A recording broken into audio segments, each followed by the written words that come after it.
Washington mystery that also affects potentially everyone's national security. We have a whistleblower. We have a foreign leader, potentially. We have the President of the United States. And this has gotten really different over the last 24 hours because of what can only be described as very serious new developments because of this whistleblower that we've reported on before, who we know, according to Donald Trump's own intelligence community, is credible. And this individual is trying to send a warning, basically, to the Congress, a.k.a. someone who can do something about this, because of these credible concerns about Donald Trump's behavior, not in general, not Donald Trump tweeting, not Donald Trump lying. No, Donald Trump doing things germane, according to this credible whistleblower, germane to intelligence and national security. And there's a lot of different reporting on this. If you've been watching the beat, you've seen we've been reporting on what Congressman Schiff has said and what print outlets have said. And what has changed lately is new reporting about the nature of this. The New York Times is reporting the whistleblower raised concerns about a series of actions involving Trump that go beyond any, quote, single discussion with a foreign leader. Now, NBC has not confirmed the report, and as we've noted in all of our reporting on this, we are talking about a fight over an anonymous complaint. So on the one hand, it's super important to get into. On the other hand, no one claims to have the physical complaint. But the Washington Post also is contributing to our understanding because they've separately reported out through their sources that this has to do with, at some level, Donald Trump making a, quote, promise to a foreign leader, with a U.S. intelligence official saying that's so troubling that it led to the complaint we've been covering, the formal whistleblower complaint with the intelligence services. Another former U.S. intelligence official says Trump's conversation was, according to this person's belief, a phone call. Now, we don't know who Donald Trump was talking to. As I mentioned, we don't know what they were talking about. We don't know whether that promise is the whole story or part of the story, or that there's something else going on. So what do we know? Why is this so huge? Well, we know this internal watchdog for the intelligence community, Inspector General, is part of the Trump administration. And this person, who does this for a living, determined the complaint was credible and urgent. And that is not just a set of words. That is the standard that then requires notification to Congress under federal law. Then you have more mystery, more intrigue, because Trump's director of national intelligence is then acting contrary to law to fork over the details. Now, that doesn't mean, and I want to be fair here, that doesn't mean that that automatically means everybody's in on the conspiracy. It may be that something bad was alleged about some people in the White House or intel, and that the Intelligence Inspector General and DNI, that's the director, are trying to figure out what to do about it. So this goes to another layer of this sordid tale, because they then went to the Justice Department, where Bill Barr has been quite the protector of the president. A DOJ official says that the DOJ used their legal counsel office to review what to do. But they won't say whether Mr. Barr, who runs it all, was personally involved. Now, the Inspector General, the man who basically said this was a credible complaint, went in, and this is another sign of how serious this thing that we don't know exactly what it is, well, they went in and had to brief the House Intelligence Committee members in a confidential session. Now, they, in that session, didn't learn the substance of the entire complaint, which, of course, continues to raise what are increasingly alarming questions. We do know that the Department of Justice has been involved in the decision to withhold that information from Congress. We do not know, because we cannot get an answer to the question about whether the White House is also involved. I want to bring in our experts tonight. California Congresswoman Jackie Speier, who serves on that Intelligence Committee and was in the closed-door briefing today. Michael McFaul, former U.S. ambassador to Russia, an experienced diplomat. And Jason Johnson, politics editor for The Root. Thank you all. Congresswoman, I've taken pains in our reporting to distinguish all that we don't know from the little that has come out. And understanding that you're restricted under your obligations of what you can tell us. So let's start with, for viewers who are saying, wow, I heard something about this, but it seems to be like it's getting more serious. What can you tell us about what this is, and how serious do you view it? So the Inspector General is required under the law, when a whistleblower complaint comes in, to determine whether it's credible and whether it's urgent. And he has 14 days in which to do that. He was able to establish both that it was credible and that it was urgent.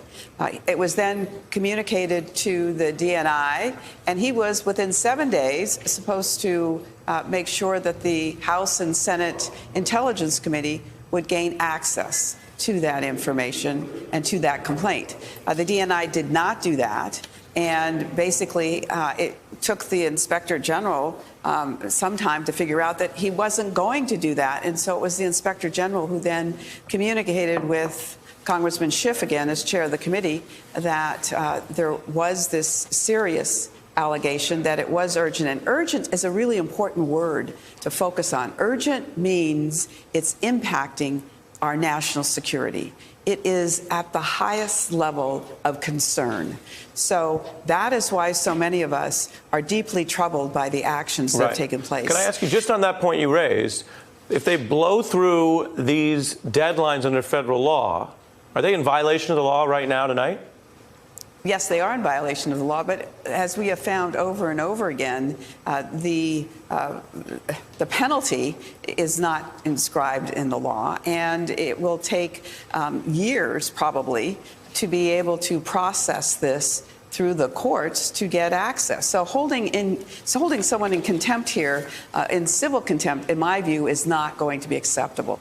Holding either the DNI or the Attorney General in inherent contempt is where we precisely have to go, because this is such an urgent issue. And what is happening in front of us right now is it's eviscerating the whistleblower protections that we have put in place throughout the executive branch, and will create a chilling effect.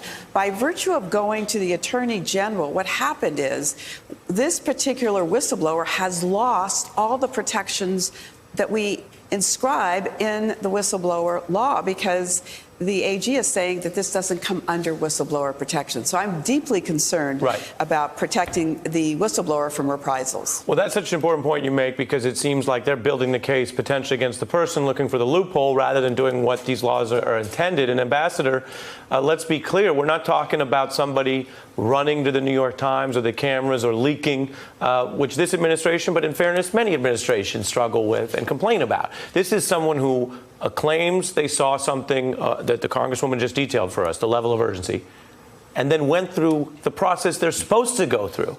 And yet, because of the Trump administration's actions, that process seems to be breaking down. For your analysis, Ambassador, I want to read from the New York Times on this, that under the law, the complaint must have the existence of an intelligence activity violating the law, rules, or regs, or otherwise be mismanagement, waste, abuse, or danger, meaning not just, oh, you disagree with it or it sounds silly.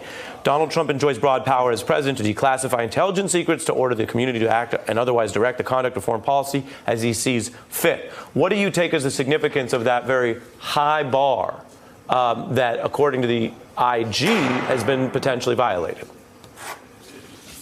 Well, two things, Ari. First, the part about the whistleblower law is very important. I want to underscore that. I was the U.S. ambassador in Moscow when Mr. Snowden arrived, and I many, many times on the record said we have a system in place for whistleblowers to take their complaints to higher levels. This undermines those arguments that I was making on the record, what is happening right now, and I hope we get that straightened out. The second thing, I worked in the U.S. government at the White House. I do not understand why the DNI is talking to the Attorney General about intelligence matters. I hope we get to the bottom of that. The DNI reports to the President of the United States, and the Attorney General and Department of Justice is not an intermediary between that. And then finally, to the point that you just said, it suggests to me, and I want to keep emphasizing, we're all grabbing here at straws with a lot of holes that we do not know about, right? We're dealing with very little information. Straws are supposed to have two holes, in fairness. Yeah, okay, that was a bad metaphor. I'm just listening closely, I'm not going to try another Ambassador. metaphor. I'm going to keep it straight, which is to say, in my understanding, having worked closely with the intelligence community when I was in the government, nobody that I know would go to these steps unless there was something really serious. This is not about the inappropriate use of classified material. It is not even about policy disagreements. I'm glad you said that. If the president says, I'm going to lift sanctions to have better relations with Putin, you and I might disagree with that. I disagree with it. But that's his prerogative. It's also out in the open. I mean, much bigger. What you're getting at, Ambassador, which is why we've gotten up to this point tonight, is that stuff and a lot of other highly objectionable, unusual stuff that Donald Trump does is out in the open. We're talking about someone who's at a senior enough level to have this level of access, who knows the rules and is trying to go through the whistleblower protection, who knows they could lose their job or worse. I mean, we're speaking in a climate where there are still questions swirling around whether the White House tried to get a senior ex-DOJ official indicted who happened to investigate the Russia probe. That's the climate. So this person's looking for whistleblower protection, but still has decided, notwithstanding everything Trump does in public, notwithstanding every tweet and every statement and every lie, that there's something else so big they're going to go put their neck on the line here to flag this. What kind of thing could that be, Ambassador? Well, first, Ari, you said something really important there that I want to make sure your listeners heard. This person has to be very senior in the intelligence community. POTUS phone calls are not read out to the entire U.S. government and the entire CIA. I used to organize those phone calls for President Obama. That is a very small group of people that have access to that. So if this was a phone call, it suggests it's somebody very senior.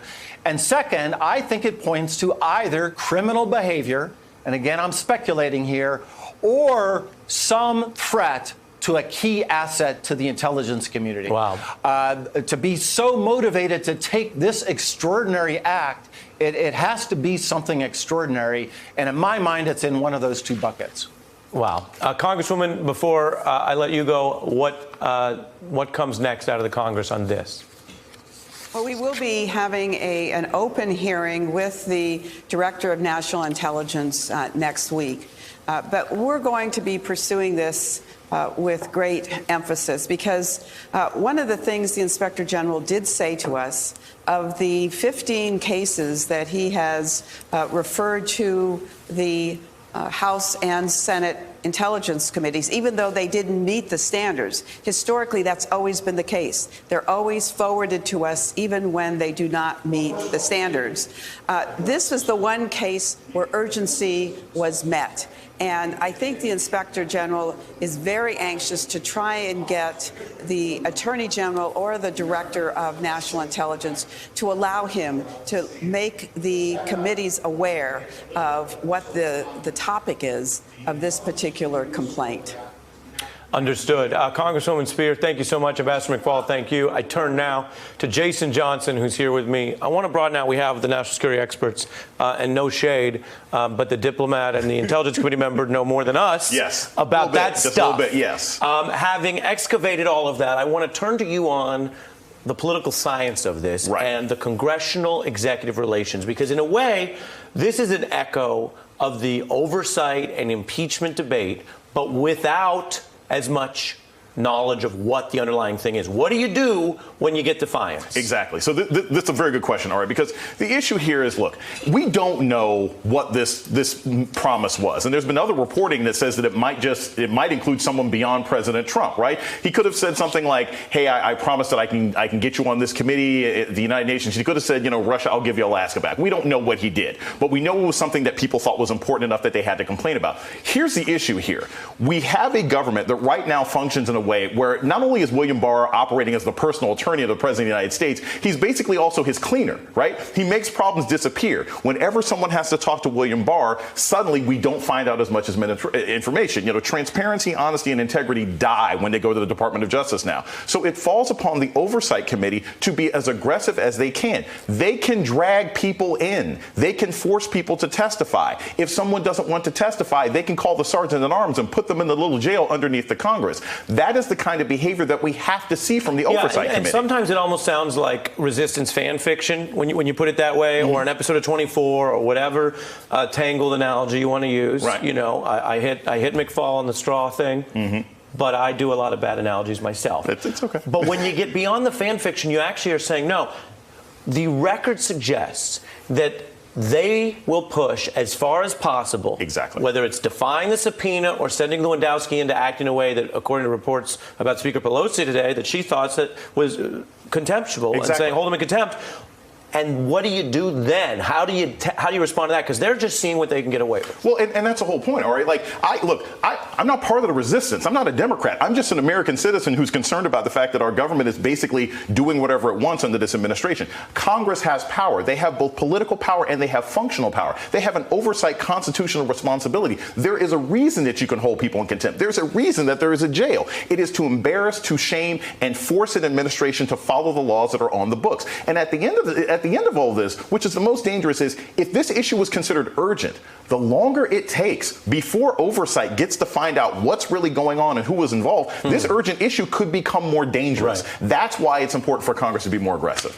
Very interesting to get your breakdown on the politics and the congressional fight ahead, and nice to see you here on set in New York, Jason Johnson. Thank you.